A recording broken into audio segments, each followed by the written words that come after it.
అమెరికాలో ఒక కొత్త ట్రెండ్ బయలుదేరింది. అదే ఓకిజం అనమాట. ఎగ్జిస్టింగ్ నార్మ్స్ని క్వశ్చన్ చేయటం. సే ఫర్ ఎగ్జాంపుల్, ఒక అబ్బాయి అమ్మాయిలా ఎందుకు ఉండకూడదు, అమ్మాయిల డ్రెస్లు ఎందుకు వేసుకోకూడదు, ఒక అమ్మాయి అబ్బాయిలాగా ఎందుకు ఉండకూడదు, ఇలా ఓకిజం ఐడియాలజీ విపరీతంగా వచ్చేసింది అనమాట. ఇలాన్ మస్క్ కొడుకు కూడా ఈ ఐడియాలజీకే బలైపోయారు అంటారనమాట. అమెరికాలో బేసికల్గా ఈ gender fluidity, mental identification of gender ఇవన్నీ బాగా పెరిగిపోయాయి. దాంతోపాటు ఓకిజం కూడా బాగా పెరిగిపోయింది.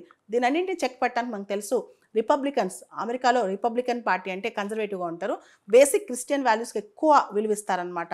1960s 70sలో వాళ్ళు ఏ విధంగా క్రిస్టియన్ వాల్యూస్ ఫాలో అయ్యేవాళ్ళో వాటిని మళ్ళీ రీఇంట్రడ్యూస్ చేద్దామని చెప్పి డొనాల్డ్ ట్రంప్ ఐడియాలజీ. ఆయన డెఫినేషన్ అనేది చూడటానికి కష్టంగా అనిపిస్తుంది. హూ ఇస్ అ ఉమెన్ అంటే కేవలం పిల్లల కంటే ఉమెన్ అని. కానీ ఆయన డెఫినేషన్ వెనకాల చాలా బ్యాక్గ్రౌండ్ ఉంది ఈ స్టోరీకి. అమెరికాలో డొనాల్డ్ ట్రంప్ వచ్చిన తర్వాత డిఈఐని తీసి కూడా పక్కన పడేశారు. డిఈఐ అంటే డైవర్సిటీ, ఈక్విటీ, ఇంక్లూజివిటీ. ఇంతకుముందు అమెరికాలో ట్రాన్స్జెండర్ పర్సన్స్ రైట్స్ సంబంధించి చాలా హక్కులు ఉండేవి. ఇప్పుడు అవన్నీ పక్కన పెట్టేసి నేను రెండే గుర్తిస్తాను అని డొనాల్డ్ ట్రంప్ చెప్తున్నారు. ఏదర్ మేల్ ఆర్ ఫీమేల్, ఈ రెండింటినే గుర్తిస్తాను, ఇంకా దేన్ని గుర్తించనని చెప్పి ఆయన చెప్పేస్తున్నారు.